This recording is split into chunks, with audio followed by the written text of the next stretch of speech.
nakita naman natin na sa pagdating nyo ay nakita maayos ang seguridad ng ating mga kapulisan. Sir, ano mapapayo nyo sa ating mga kababayan na nagsasagawa ng kilos protesta na maging mahinahon sila? At syempre, yung ating mga kapulisan ay panatilihin ang maximum tolerance.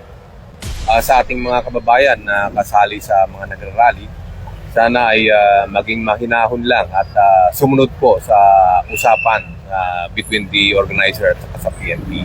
Huwag pong lumamagpas sa batas, although we recognize your freedom to assemble and express your feelings. Ang mga karapatan na to ay may kaakibat na responsibilidad na dapat sundin.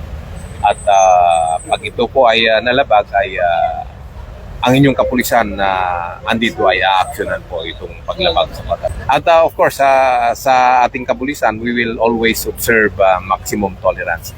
At hindi namin, although we will observe maximum tolerance, hindi namin hahayaan na in our presence may malalabag po ng batas.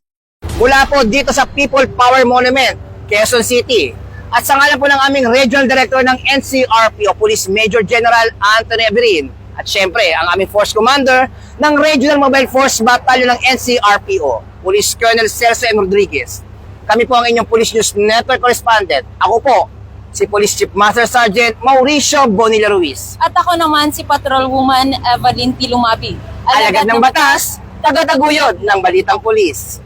Lilingkod sa bawat Pilipino at magbibigay ng tamang impormasyon para sa tahimik at maayos na Pilipinas. Police News Network, alagad ng batas, tagapagtaguyod ng balitang pulis, sandigan ng mamamayan, patnubay ng katotohanan.